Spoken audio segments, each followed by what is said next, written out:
Hi everyone and welcome to this video review. Today I'm going to be showing you the Wolverine from the Marvel Legends line, and as you can see there is the box and the figure himself. Pretty nice packaging, I do quite like these.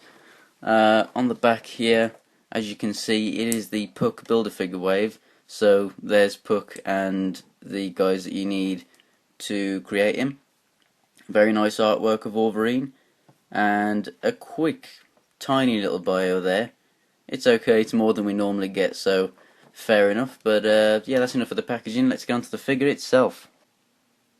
So here's Wolverine number 1 and number 2.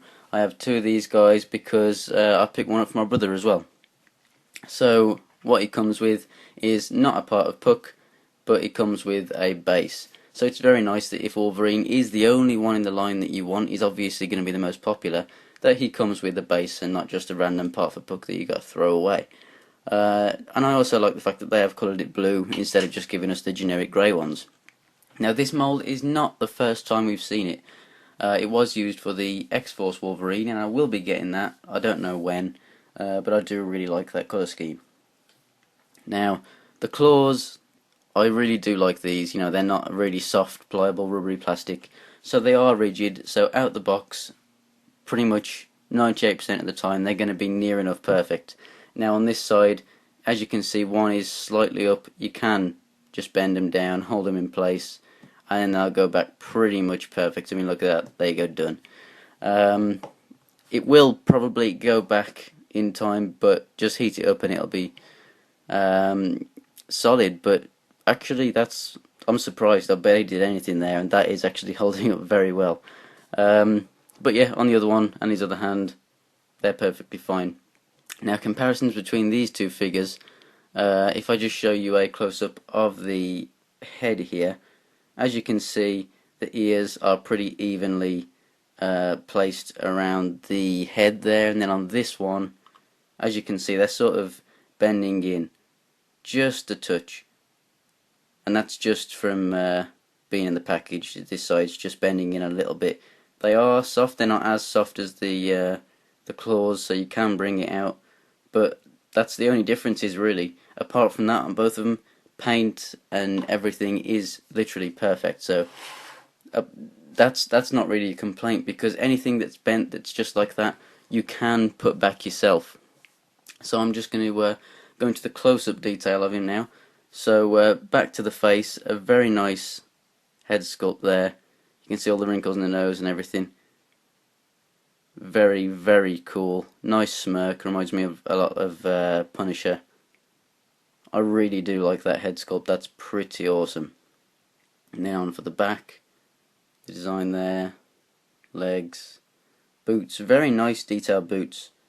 I really like these boots. Nice and thick. Suit me very, very well. Obviously they have the peg holes on the bottom there for the stand. Close up of the claws and the gauntlets there. Yeah, very, very nice altogether. A very good sort of classic look of Wolverine, I guess you could say. It is obviously the astonishing Wolverine. So moving his arms down, getting into a bit of articulation. Head moves left and right, up and down. Not as far as Cyclops from the same wave, but decent. And then the shoulders, they actually have the slight pivot in and out, a bit like a few Spider-Man figures and the Deadpool figure that I'm going to be bringing very soon. Very nice. This one's a bit stiffer, doesn't move as much as this one, but I do like the look of that. And then back, barely anything, but forward a pretty decent amount there. And then he has the left and right on the diaphragm, and I guess you could say slight side to side there, but not too much. Shoulders, full 360, up and down at the shoulders, that's sort of ratcheted. And then we have the swivel at the bicep, double jointed elbows. Wrists can go in and out and full 360. Shoulders are quite stiff on mine, and on my brother's they're a bit looser.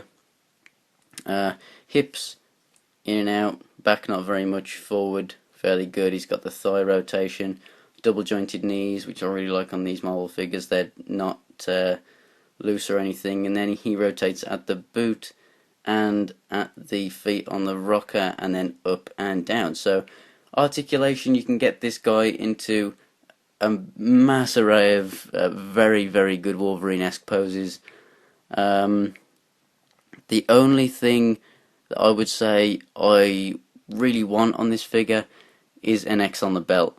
That's the one thing that I wish that they had included, but it doesn't bug me massively, but it is something that is missing, because he's one of the X-Men and he hasn't got an X anywhere on him.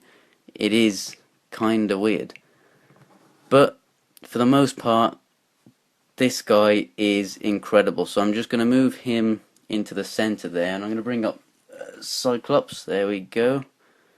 And yeah, as you can see, Cyclops is a little taller. If I just bring him actually side by side, you can see there Cyclops is a little bit taller. They look great together, there's no doubt in that. But as I said, Cyclops has the X, he doesn't have the X. It would be pretty simple just to whack a bit of red paint on there, but overall, just because it's missing that one little detail doesn't mean that this thing is a bad figure. So that's it for this review. Amazing sculpt. I like the claws. I wish it had the X on the belt, but that's not the end of the world. The overall design of the suit I really, really like, and the mould suits it so perfectly. So I would 100% recommend that you pick this guy up, and the X-Force variant of it, which came out a bit earlier on. But if you want to see the Cyclops video, then go ahead and click on the link that's in the top left of the screen now, and if you want to subscribe to see more, then click below the video or click on the link that's up in the top right. So thanks for watching. I've been Homerino, and I'll hope to see you in the next video. See you guys.